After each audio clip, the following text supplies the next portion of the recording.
가을 단풍이 물드는 화사함처럼 밝은 10월을 라디오 서울과 함께 하시길 바랍니다.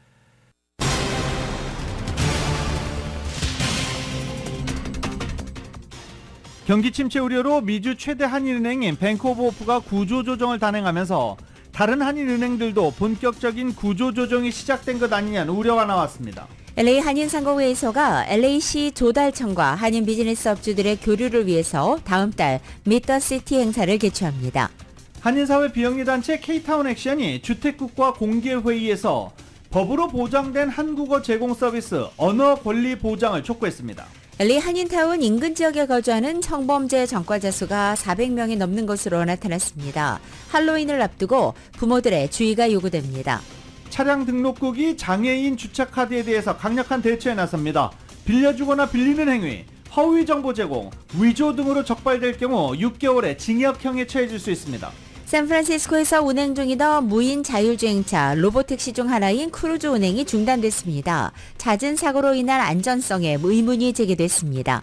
미국 등 국외에서 한국으로 마약을 몰래 들여오는 마약 밀수가 심각해지고 있는 가운데 한국국세청이 마약 밀수 특별대책 추진단을 운영합니다. 한국의 연예계가 흔들리고 있습니다. 배우 이성균 씨에 이어서 가수 지드래곤도 마약 투약 혐의로 경찰의 수사를 받고 있습니다.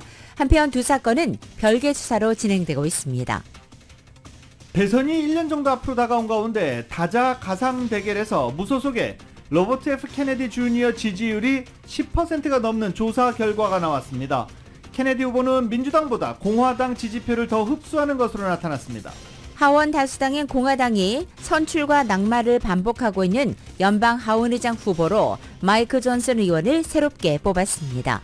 경기 침체가 닥쳐도 그 기간이 길지 않고 주식시장이 곧바로 반등한 경우가 많아 조바심을 낼 필요가 없다고 뱅크 오브 아메리카가 분석했습니다. 중동 지역의 긴장이 완화되고 유럽 지역의 경제 지표가 부진하게 나오면서 국제 유가는 3거래일 연속 하락해 지난 12일 이후 최저 수준으로 떨어졌습니다.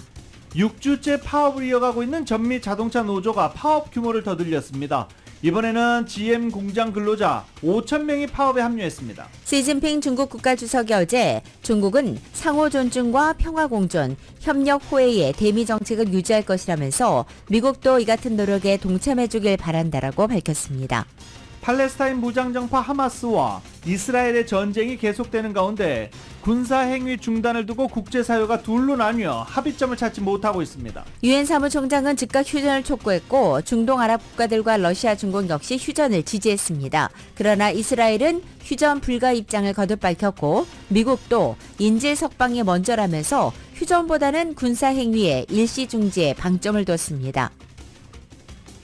사우디아라비아에 이어서 카타르를 국빈 방문한 윤석열 대통령은 카타르 국왕과 정상회담에서 국방과 방산 분야의 협력을 확대하기로 했습니다. 내부적으로는 통합을 그리고 여권을 향해서는 민생 경쟁을 예고한 더불어민주당 이재명 대표가 어제 이념 전쟁 말고 국민의 목소리를 들으라면서 윤석열 대통령을 직접 비판했습니다.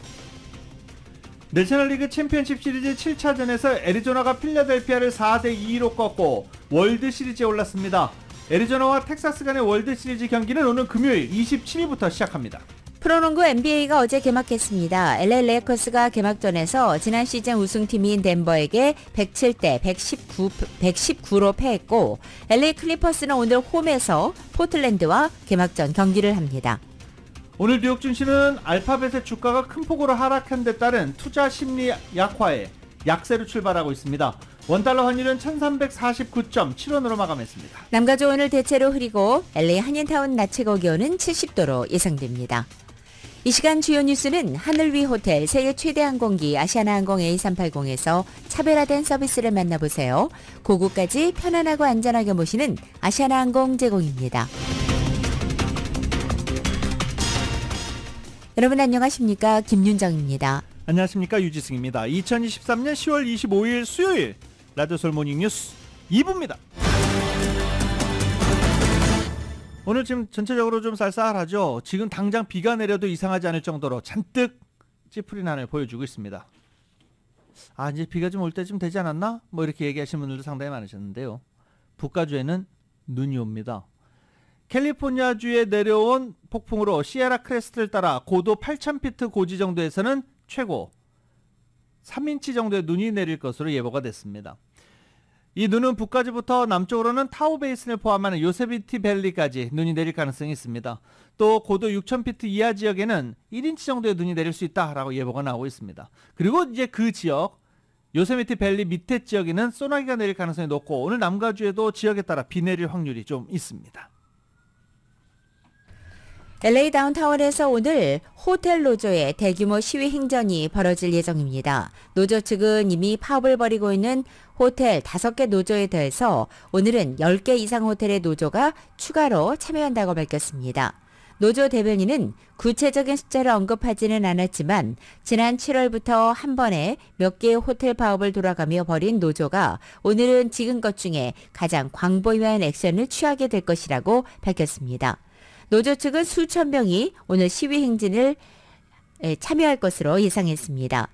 행진은 오늘 오전 9시 30분부터 힐스트릿과 유가 북서쪽 코너에서 시작되고 이어서 참가자들은 LA 다운타운을 가로질러 행진합니다. 이제 할로윈이 얼마 남지 않았습니다. 다음 주 화요일이죠. 그러면은 아이들 있으신 분들은 또 할로윈 트릭 올 트리트 하러 가셔야 될 텐데 한인타운과 인근 지역의 성범죄 전력 때문에 캘리포니아 주정부 성범죄 리스트에 등록되어 있는 범죄자 수가 400명이 넘는 것으로 나타났습니다. 어린이들이 문을 두드리고 다니며 사탕을 받는 할로윈 데이, 학부모들의 주의가 요구되고 있습니다. 한인 범죄자들도 4명 한인타운 내에 포함되어 있습니다. 한인 범죄자들 가운데 4명 중 3명은 18세 미만 아동을 대상으로 한 성추행, 음란행위, 학대 등의 혐의가 있었고 1명은 성폭행 혐의로 적발돼 리스트에 이름을 올리고 있습니다. 카운티별로 살펴보면 LA 카운티에는 총 14,235명이 LA 카운티에 성범죄자들이 있는 것으로 나타나고 있습니다. 오렌지 카운티 2,500여 명, 샌버나디노 4,000여 명, 리버사이드 카운티 3,000여 명으로 나타났습니다. 한인이 많이 거주하는 도시별로 보면 가든그로브 127명, 토렌스 113명, 플럴튼 101명, 부에나팍 65명, 사이프레스 27명, 글렌데일 64명 이렇게 성범죄자가 거주하고 있는 것으로 나타나고 있습니다. 할로윈 기간 동안에 등록 성범죄자들은 오후 5시부터 새벽 5시까지 실내에 머물러야 하고 법 집행을 위해서만 문을 열 수 있으며 집의 모든 외부 조명을 끄고 집에 아무도 없는 것처럼 만들어야 하고 집에 할로윈 장식 해도 안 되고 사탕을 나눠줄 수 없는 게 이 성범죄자들에게 내려진 법령입니다. 또 12세 이상 성폭력 피해자의 80%가 가해자를 알고 있다라고 지적한 한 단체는 학부모들이 알아야 할 안내서를 만들어 배포하겠다라고 밝히고 있습니다. 캘리포니아주 법무부의 전용 웹사이트는 캘리포니아 이 법무부 전용 웹사이트를 통해서 성범죄자들이 어디 거주하고 있는지 확인할 수 있습니다. 팬데믹 여파 외에도 자연재해와 전쟁까지 최근 세계적으로 비극적인 참사들이 이어지자 자선단체 기부를 사칭한 사기도 증가하고 있어 연방국세청 IRS가 주의를 당부하고 나섰습니다. IRS는 합법적인 단체 행세를 하는 범죄자들로 인해 기부금이 필요한 이들에게 전달되지 않는 것은 물론이고 세금 공제도 받지 못한다면서 납세자들에게 경계하라고 전한 것입니다. 범죄자들은 가짜 자선단체를 설립하고 돈뿐만 아니라 개인정보까지 요구해 신분 도용을 통한 2차적인 범죄를 저지르고 있다고 경고했습니다. IRS에 따르면 가짜 자선단체나 범죄자들은 진짜 자선단체처럼 보이기 위해서 가짜 웹사이트와 이메일 글을 만들어 놓고 전화를 걸었을 때 수신인에게 보여주는 발신자 정보도 그럴듯하게 조작하는 치밀함을 보이고 있습니다. IRS는 특히 시급하다면서 기부를 재촉하는 경우, 또 개인정보를 과하게 물어보는 경우, 여기에 기프트카드나 송금을 통한 기부를 요청하는 경우 등은 정상적인 단체가 아닐 가능성이 높다고 강조했습니다. 캘리포니아에서 허위로 장애인 주차카드를 신청하거나 불법적으로 사용하는 사례가 기승을 부리자 차량 등록국이 강력 대처에 나섰습니다. DMV는 새로운 재발급 규정에 맞춰 지난 여름부터 허위 신청 및 불법 사용 행위를 조사한 결과 현재 230여만 개의 장애인 주차용 플래카드가 발급돼 사용되고 있고 35만여 개는 재발급이 중단된 상태입니다. 장애인용 번호판과 플래카드는 동일한 효력을 갖고 있지만 플래카드의 경우 차량에서 차량으로 옮겨 사용할 수 있다는 차이점이 있죠. 이 DMV는 2019년부터 장애인용 플래카드의 불법 사용 여부를 단속하기 시작했는데 그러면서 자체 조사팀을 따로 운영 중입니다. 온라인상에는 가짜 장애인용 플래카드 60달러의 공공연히 거래되고 있는 것으로도 확인되고 있습니다. DMV에 따르면 장애인용 주차카드를 다른 사람에게 타인에게 빌려주거나 혹은 빌리는 행위, 플래카드를 발급받기 위해서 의료 전문인의 서명을 위조하거나 허위 정보를 제공하는 행위, 플래카드를 위변조하는 행위 등을 집축단속하고 있습니다. 적발 시 최대 $1,000의 벌금이 부과받을 수 있고 경범죄로 기소될 경우 비슷한 수준의 벌금과 함께 최대 6개월의 징역형에 처해질 수 있습니다. 장애인용 번호판과 플래카드는 장애를 가진 예비역 군인, 이들을 수송하는 교통기관에 장애인 전용 주차 공간에 차를 세울 수 있는 플래카드와 자동차 번호판을 신청할 수 있습니다. 한 개 이상의 다리 혹은 양손을 사용할 수 없어 이동에 제한을 받거나 시각장애를 갖고 있는 사람들도 신청 대상입니다. 경기 침체 우려로 미주 최대 한인은행인 뱅크 오브 홉이 대규모 인력 감축 등의 구조조정을 단행하자 다른 한인은행들도 본격적인 구조조정이 시작되는 것 아니냐는 우려가 나오고 있습니다. 정윤호 기자가 전해드립니다. 경기 침체 우려로 주류 대형은행들이 차례로 인력 감축을 단행하고 있는 가운데 미주 한인사회 최대 규모의 은행인 뱅크 오브 홉이 한인은행권에서는 처음으로 대대적인 인력 감축을 단행하면서 한인은행권도 추이를 예의주시하고 있습니다. 한인은행권에서는 최근에 경기 침체 우려로 전국적으로 테크에서 시작된 레이업이 금융권 등 업계 전 부문으로 확산되는 상황에서 뱅크 오브 홉의 인력 감축 조처 자체는 놀랄 일이 아니다라면서도 생각보다 인력 감축 규모가 큰 것에는 놀랐다는 반응입니다. 이번에 정리된 인력 중에는 회사에 오래 근속해온 경력자나 대출 관련 부서에서 근무해온 직원들이 상당수 포함된 것으로 알려졌습니다. 뱅크 오브 홉이 덩치가 커지면서 타 한인은행들보다 잉여 인력이 많았기 때문에 인력 감축 규모도 커진 것이 아니냐는 지적도 있습니다. 지난 수년 동안 은행 규모가 커지면서 타은행에 비해서 많은 직원들이 유입됐고 임금도 더 많이 올랐는데 불경기 때문에 부담이 그만큼 커졌을 수 있다는 것입니다. 인력 감축 바람이 다른 한인은행들로 확산될 수 있다는 불안감이 한인은행 직원들 사이에서 확산되고 있습니다. 하지만 한인은행들 중에는 이미 다가올 경기 침체를 예상하고 소규모 조직 개편을 통해 꾸준히 인력 조정이 어느 정도 이루어져 있어서 당장 인력 감축이 있을 것 같지는 않다는 지적도 있습니다. 한미은행 관계자는 그동안 회사에서 이직하는 직원들이 생겨 부서에 결혼이 생길 경우 직원을 충원하지 않고 기존의 직원들이 업무를 나눠서 분담하는 식으로 일 처리를 해왔기 때문에 자연스럽게 인력 조정이 이루어져 온 터라 별도의 인력 감축이 필요한 상황은 아니라고 본다고 밝혔습니다.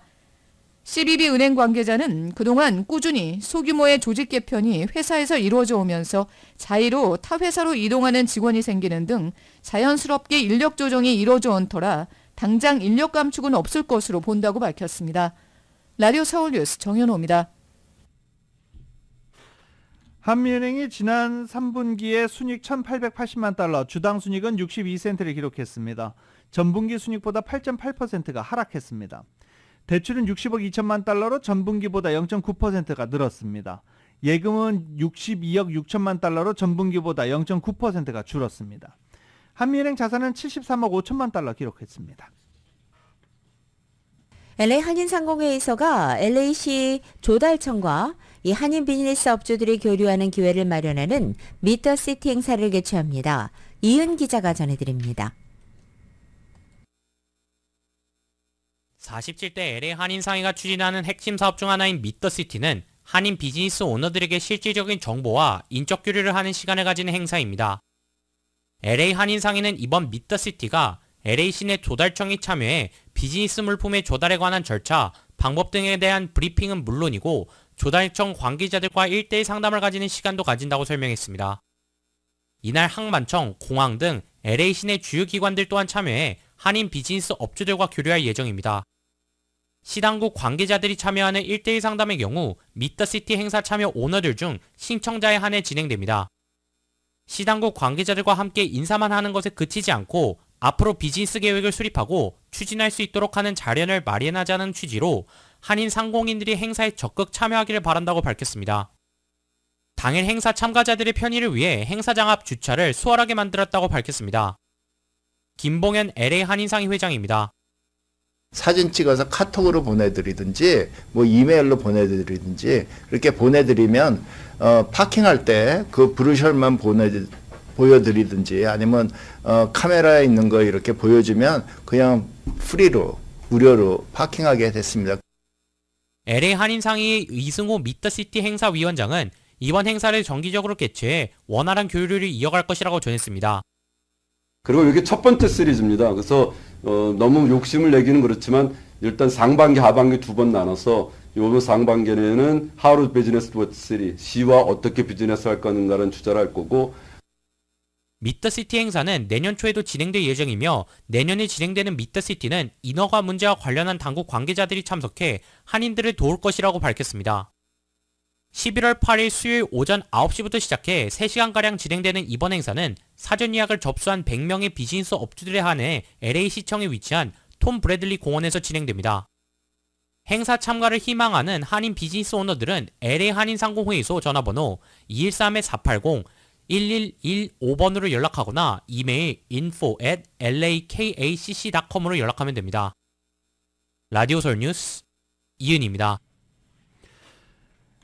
LA시 주택국이 법으로 보장된 한국어 제공 서비스를 소홀히 해 한인들이 차별받고 있다라는 소식 어제 전해드렸습니다. 이런 가운데 어제 K타운 액션이 타운 인근에 위치한 주택국 공개회의에서 언어 권리 보장을 촉구했습니다. LA 주택국 이사회는 공개회의를 진행하면서 그동안 이사회 측이 진행했던 주택사업들에 관해 소개하고 성과들에 관해 설명하는 자리였는데 K타운 액션 측이 참여해 한인들의 입장을 전달한 것입니다. 해당 회의 말미에 진행된 주민들의 의견을 청취하는 시간에 K타운 액션 측은 주택국의 한국어 서비스 제공 위반 사례들은 물론 한국어 통역과 번역 서비스를 촉구했습니다. 또 20여 명의 한인 세입자들과 함께 참석해 한국어 지원 요청 거부 및 차별 사례들에 관해 소개하면서 한인들의 피해가 심각했다라고 밝혔습니다. 특히 주택국이 한국어 서비스를 제대로 제공하지 않아 한인들은 섹션 8 바우처는 물론이며 주택국이 제공하는 서비스를 제때 받지 못하는 경우가 많았다라고 덧붙였습니다. K타운 액션의 윤대중 회장입니다. 지금 뭐 한인단체에서 커뮤니티 단체들 저희도 그렇고 많은 단체들이 도와주는데 한 뭐 몇천 명의 한인분들이 이 바우처 신청을 받기 위해서 신청들을 하시잖아요. 그리고 우리 한인 커뮤니티의 거의 과반수 이상의 분들은 그 이민자시고 영어가 힘든 그런 이민자시기 때문에 그분들의 어떤 그런 이런 우리말 통역과 정보를 우리말로 받는 거는 아주 대다수 많은 분들이 다 필요로 하시고 공감하시는 일이라고 생각을 합니다. 이번에 주택국의 입장을 전달했으며 아직까지 구체적인 해결 방안에 관해서는 내놓지 않고 있는 상황입니다. 지난주 말리부 퍼시픽코스트 하이웨이에서 4명의 여대생을 차로 치어 숨지게 한 운전자가 어제 다시 체포됐습니다. 22살의 프레이저 마이클 붐은 지난 17일인 화요일 저녁 8시 30분쯤 자신의 승용차를 과속으로 몰다가 4명의 여대생을 덮쳐 숨지게 한 사건입니다. 프레이저 마이클 붐은 사고 직후 경찰의 조사를 받고 중대한 과실에 의한 차량 과실치사 혐의로 체포됐다가 다음 날인 18일 아침에 풀려났습니다. 그리고 일주일여 만인 어제 다시 체포된 것입니다. LA 카운티 셰리프 당국은 보강 수사를 통해서 이 프레이저 마이클 붐을 그동안의 차량 과실치사 혐의에서 살인 혐의까지 더욱 무거워졌다고 밝혔습니다. 프레이저 마이클 봄에게는 $800만 보석금이 책정돼 있습니다. 당초 적용됐던 것은 차량 과실치사 혐의였지만 과속으로 인해 4명을 한꺼번에 사망에 이르겠다는 점에서 미필적 고의에 의한 살인으로 보다 중대한 혐의가 적용된 것입니다. 샌프란시스코에서 운행 중이던 무인 자율주행차 로보택시 중 하나인 크루즈 운행이 중단됐습니다. 제너럴 모터스의 자율주행 자회사 크루즈의 운행 허가를 중단한다라고 DMV가 밝혔습니다. 공공안전에 불합리한 위험이 있을 때 즉각 운행 허가를 중단하거나 취소할 수 있다라고 설명하기도 했습니다. 이번 결정은 크루즈가 지난 8월 샌프란시스코에서 로보택시 서비스 승인을 받은 이후 잇따른 사고로 안전에 대한 우려가 제기됐기 때문입니다. 시내 교차로에서 한 여성이 이 로보택시 크루즈에 치여서 중상을 입었죠. 그리고 크루즈 브레이크가 여성의 몸이 땅에 닿자마자 작동했지만 차가 완전히 멈출 때 이미 여성을 덮친 뒤였습니다. 또 천천히 이동하던 중 정지 등이 녹색으로 바뀐 후 횡단보도로 발을 들여놓은 보행자를 치기도 했었습니다. 크루즈의 운행 중단으로 샌프란시스코에서는 구글의 자율주행 계열사 웨이모만 현재 운행할 수 있게 됐습니다.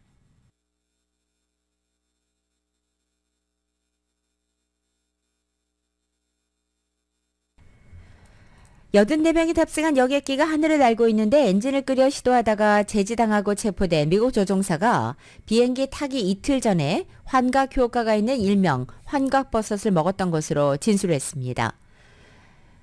경찰에 평소 신경쇠약을 알아왔다면서 사건 이틀 전에 환각버섯을 섭취하고 40시간 동안 잠을 자지 않은 채 비행기에 탑승했다고 진술한 것입니다.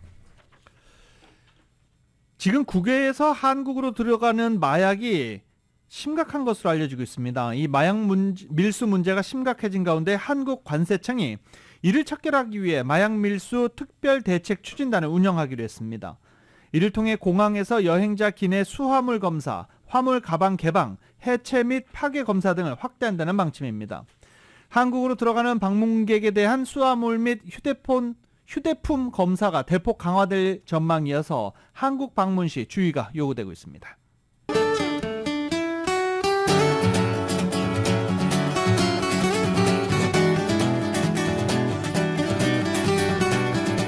10월 25일 수요일 남가주의 날씨입니다. 오늘 하루 대체로 흐리겠습니다. 아침 한때 빗방울 떨어지는 곳도 있었고 오후에도 구름길 흐린 날씨 이어지겠습니다. 낮 기온은 지역에 따라 2도에서 8도가량 떨어져서 보다 서늘한 기온 느껴지겠습니다. 목요일인 내일은 구름이 걷혀서 보다 맑은 날씨를 회복하겠고 낮 기온은 2도가량 높아집니다. 하지만 이번 주 주말까지는 남가주 지역에 여전히 예년 기온을 밑도는 서늘한 날씨 계속되겠습니다. LA 한인타운의 오늘 낮 최고 기온 70도, 밤 최저 기온은 58도, 오렌지 카운티 지역 71도, 60도, 밸리와 일랜드 엠파이어 지역은 69도, 57도, 해안 지역은 68도, 60도로 예상됩니다. 한국에는 오늘 전국 곳곳에 다소 강한 비가 내리겠습니다. 서울의 오늘 아침 최저 기온이 43도, 낮 최고 기온은 69도로 예상됩니다. 라디오 서울 모닝뉴스 2부 이 시간은 1250만 불 교통사고 최고 보상, 교통사고 전문 천재 변호사 리차드 호프만, 총 20억 달러의 승소, 크고 작은 교통사고와 상해, 브라이언 타필라와 시즐러, 또 하나의 새로운 문이 열렸습니다. 한인은행 최초로 라스베가스에 진출한 오픈뱅크, 한인타운의 중심 올림픽가에서 한인금융의 새로운 역사가 시작됩니다. 올림픽 지점을 새롭게 오픈하는 US 메트로뱅크 공동 제공입니다. 라디오 서울 모닝뉴스 2부 이 시각 현재 프리웨이 교통 상황입니다. 먼저 10번 웨스트 방향입니다. 라브레아 에비뉴로 내리는 지점 첫 번째 레인에 이중 추돌 사고 있습니다. 역시 10번 웨스트 방향 선셋 에비뉴와 만나는 지점 카플레인에 단독 차량 사고 있습니다. 10번 이스트 방향입니다. 켈러그 드라이버와 만나는 지점 이중 추돌 사고 있습니다. 91번 이스트 방향 체리 에비뉴와 만나는 지점 이중 추돌 사고 있고 210번 웨스트 방향에서 시에라 마드레 빌라 에비뉴로 내리는 지점 이중 추돌 사고 있습니다. 참고하시고 안전운전하시기 바랍니다.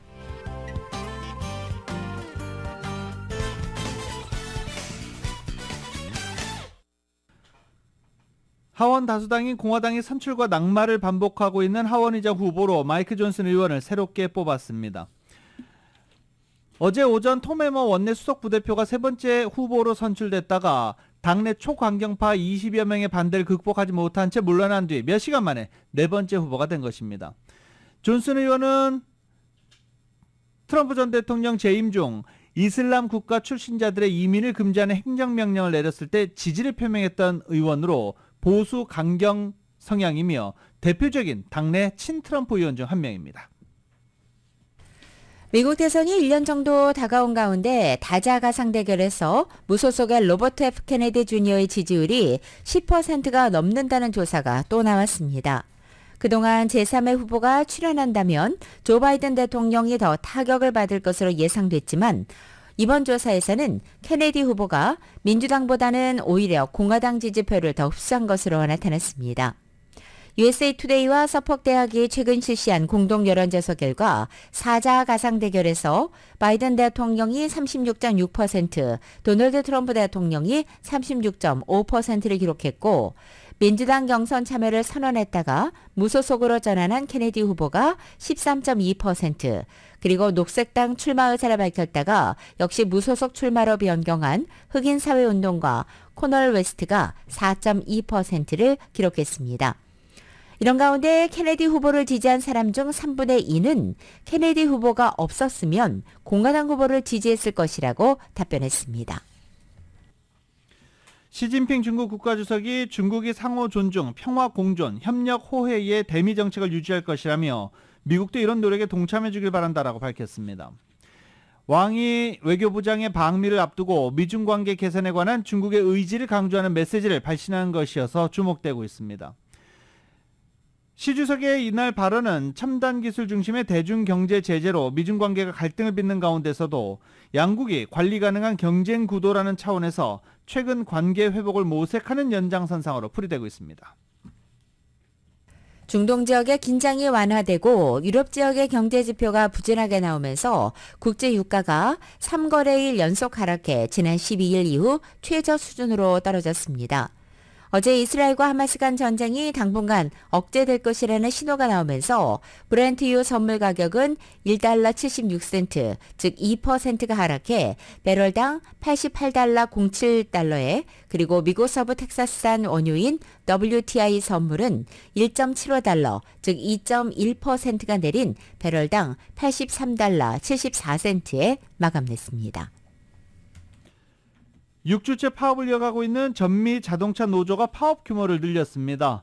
제너럴 모터스 텍사스 공장에서 일하는 조합원 5,000명이 파업에 돌입한 것입니다. 텍사스 공장은 미국 시장에서 인기가 높은 SUV 모델들이 생산되는 곳으로 제너럴 모터스의 대표적인 수익원입니다. 앞서 GM과 포드, 스텔란티스 등 3개 자동차 제조업체 공장에서 동시 파업에 들어갔고 기습 확대 파업은 이번이 세 번째입니다. 미국에서 차량 가격 상승과 금리 인상의 여파로 오토론 연체율이 약 30년 만에 최고 수준을 기록했습니다. 신용평가사인 피치에 따르면 지난달 미국의 오토론 대출자 중에 60일 이상 연체한 사람 비율이 6.11%를 기록한 것입니다. 이것은 직전 기록인 1월에 5.93%를 뛰어넘은 것으로서 약 30년 만에 가장 높은 수준입니다.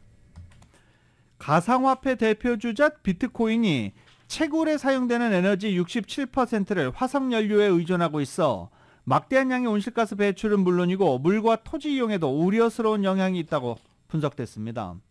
한 조사 결과 2020년부터 2021년 전세계 비트코인 채굴 네트워크는 173.42테라와트시의 전력을 소비한 것으로 나타났습니다. 이 같은 전력 소비량은 국가 단위로 볼 때 세계 27위에 해당하며 인구 2억 3천만 명의 파키스탄보다 더 많은 것으로 나타났습니다. 소셜미디어인 SNS 페이스북과 인스타그램을 운영하는 메타 플랫폼 메타가 미국 50개 주 가운데 무려 41개 주정부로부터 무더기 소송을 당했습니다. 캘리포니아주와 콜로라도주를 비롯해 33개 주정부는 어제 메타가 페이스북과 인스타그램의 과도한 중독성으로 어린이와 10대의 정신건강에 피해를 주고 있다며 캘리포니아 북부지방법원에 소송을 제기했습니다. 이들 주는 소장에서 메타가 미성년자들이 자사의 SNS 플랫폼에 더 오래 머물고 반복적으로 사용할 수 있도록 설계했다고 주장한 것입니다. 이를 위해서 이들 SNS는 알고리즘과 알림 설정, 페이지를 넘기지 않고 피드를 볼 수 있는 무한 스크롤 등의 기능을 이용하고 있다고 지적했습니다. 또한 좋아요와 사진을 보정하는 포토 필터 등의 비교 기능으로 10대들의 정신건강에 부정적인 영향을 미치거나 신체 이상 증상을 유발한다고 덧붙였습니다. 경기 침체가 닥쳐도 기간이 길지 않고 주식시장이 곧바로 반등한 경우가 많아 조바심 낼 필요가 없다라고 뱅크 오브 아메리카가 분석했습니다. 퀼란 분석가에 따르면 1945년 이후 침체가 발생한 것이 12차례로 평균 10개월 정도 지속됐다는 것입니다. 경기 침체가 오면 증시가 바닥을 찍게 되는데 이후 곧바로 상승장으로 돌아섰다는 것입니다. S&P 500 지수가 최고점을 찍은 평균 시점은 침체가 시작된 직후 13개월 만으로 나타났습니다. 퀼란 분석가는 다른 말로 침체는 주식에 대한 좋은 매수 기회다라고 말하기도 했습니다.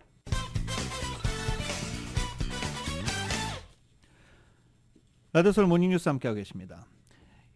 이스라엘과 하마스 간의 전쟁이 중동 지역으로 확대될 수 있다는 우려가 계속 나오는 가운데 바이든 대통령과 사우디아라비아의 빈살만 왕세자가 영내 안정 유지와 분쟁 확대 방지를 위해 노력하기로 했습니다. 이를 위해서 광범위한 외교적 노력을 추구하기로 합의했다고 백악관이 밝혔습니다. 바이든 대통령은 통화에서 국가나 비국가 행위자, 테러리스트 위협에 직면한 미국 파트너 국가 방위에 대한 전적인 지지를 재확인하고 이스라엘과 하마스 간의 전쟁이 확대되는 것을 막기 위해 국가 및 비국가 행위자를 억제하기 위해 진행되고 있는 외교적인 노력, 군사적인 노력에 대해서 논의했습니다. 또 두 지도자는 가자 지구에 더 많은 인도적 지원이 필요하다는 데 인식을 같이 하고 걸프 협력회의의 1억 달러 지원에 대응해 미국도 1억 달러를 지출하는 방안에 대해서도 논의한 것으로 백악관은 전했습니다. 이 팔레스타인의 무장정파 하마스와 전쟁을 하고 있는 이스라엘이 지상전 개시를 놓고 딜레마에 빠졌습니다. 하마스에 억류된 인질 때문입니다.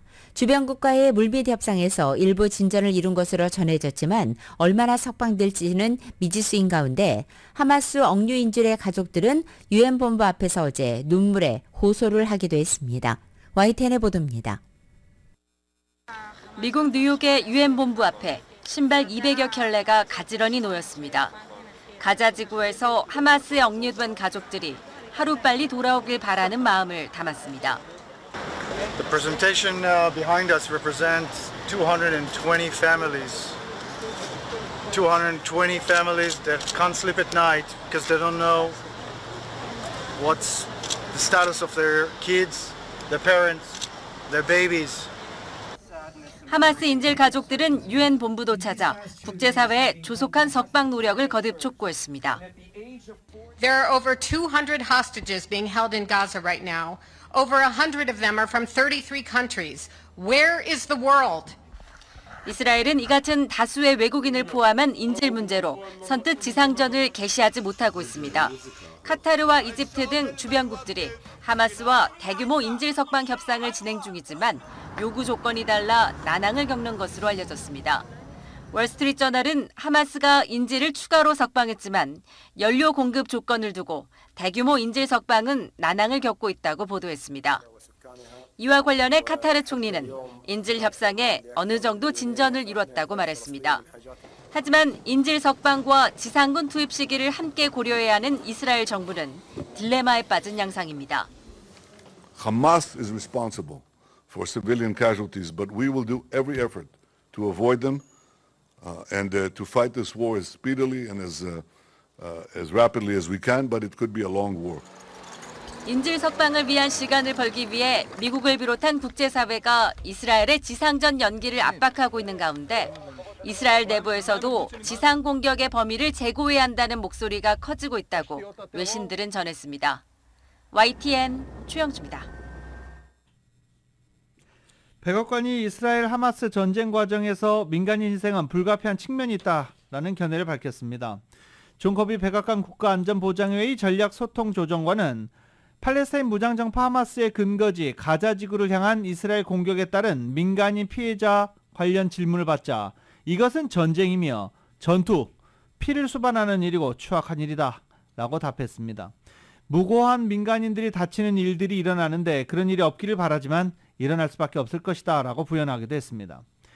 커비 조정관은 유엔 사무총장이 팔레스타인 무장정파 하마스의 이스라엘 공격이 진공 상태에서 발생한 일은 아니다라고 말한 것과 관련해 이스라엘을 기습 공격해 살상극을 벌인 사실을 상기하면서 지금 비난을 받아야 하는 쪽은 하마스다라고 밝히기도 했습니다.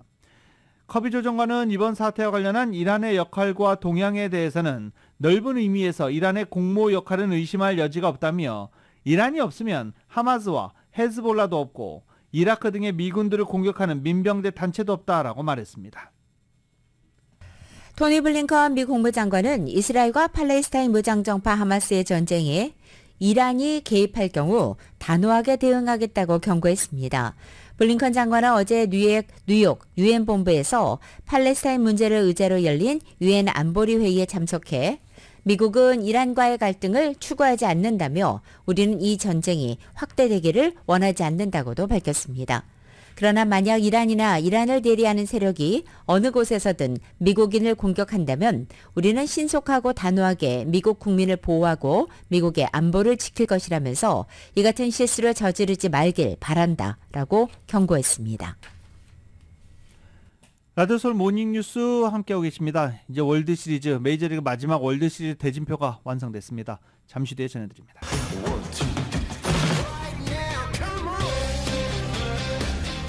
라디오서울 모닝뉴스 스포츠 소식입니다. 스포츠 소식은 전문가가 추천하는 이민법과 가정법 전문 제인정 종합법률사무소 제공입니다. 애리조나 다이몬드백스가 필라델피아 필리스를 꺾었습니다. 필라델피아 필리스의 이 광적인 응원 월드시리즈에서 보고 싶었는데 지난해 봤으니까 됐지. 이번엔 애리조나 보자. 승리의 여신은 애리조나의 손을 들어줬습니다. 애리조나가 월드시리즈에 진출한 것 22년 만인데요. 22년 전이 언제였냐면 김병현 선수가 절정기를 찍었을 때 그때입니다. 그때 이후 22년 만에 애리조나 다이몬드백스가 월드시리즈에 진출했습니다. YTN입니다. 애리조나가 창단 후 두 번째 월드시리즈 정상에 도전합니다. 애리조나는 1회 초 1사 1삼루에서 크리스천 워커의 내야 땅볼로 선취점을 얻어냈습니다.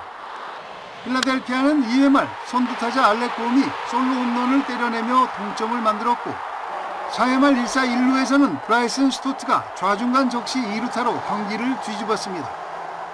승부의 분수령은 5회 초 2사 2루에서 애리조나의 캐럴이 동점 적시타를 때려내며 2대2를 만들었고 불펜 투수 호프만이 올라왔지만 캐럴이 빠른 발로 여유있게 2루를 훔칩니다. 그리고 모레노가 우전 적시타를 때려내며 경기를 뒤집었습니다. And Moreno into right field, a base hit. Here comes Carroll. 애리조나는 7회 초 1사 2삼루에서 캐럴의 희생플라이로 추가점까지 얻어내며 4대2로 달아났습니다.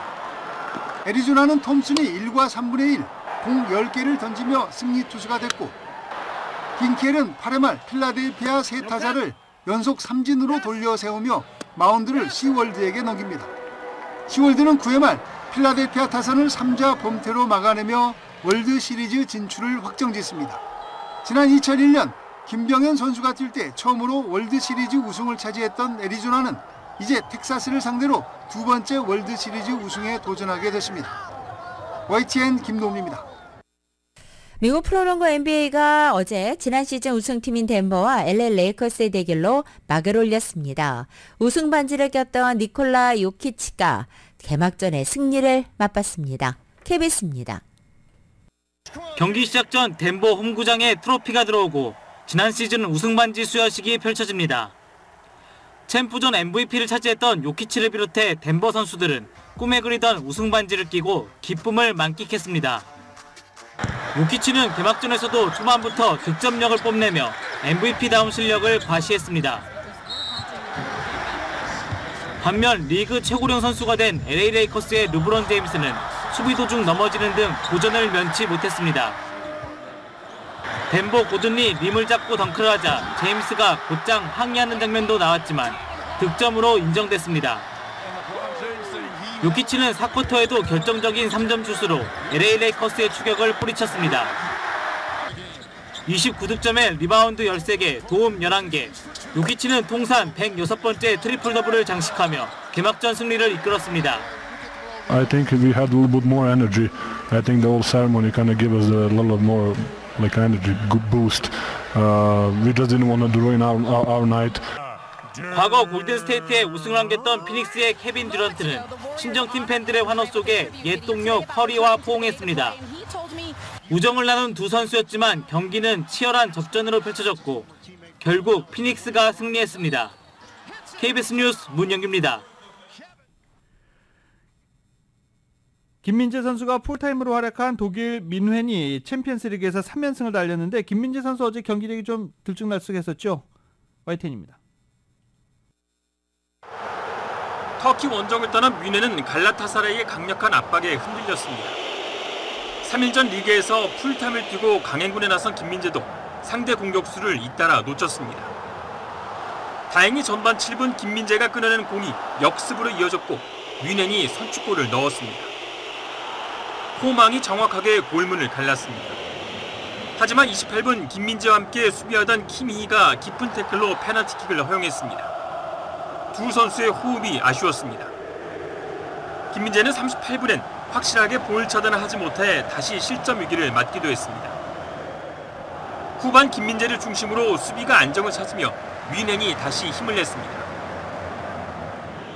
28분에 해리케인이 감각적인 뒤꿈치 슛에 이어 차분한 마무리로 결승골을 넣었고 6분 뒤엔 케인의 도움을 받아 무시알라가 쐐기골을 뽑아냈습니다. 김민재도 함께 중앙 수비를 맡은 데리트와 승리를 확신하는 호응을 나눴습니다. 3대1로 승리한 뮌헨은 3연승으로 조 1위를 질주했고 다소 부진했던 김민재는 현재 각종 매체로부터 비교적 낮은 평점을 받았습니다. 같은 조의 맨체스터 유나이티드는 후반 27분에 터진 맥과이의 결승골에 힘입어 코펜하겐을 1대0으로 힘겹게 물리치고 2패 뒤에 귀중한 첫 승을 올렸습니다. 맨유의 골키퍼 오나나는 종료 직전 페널티킥을 막아내 승리를 지켜냈습니다. 랑스에 일격을 당했던 B조의 아스널은 세비야를 2대1로 꺾고 조 1위를 되찾았고 C조의 레알 마드리드는 브라가에 2대1로 승리하고 3연승을 달리며 조 1위를 지켰습니다. YTN 이경재입니다.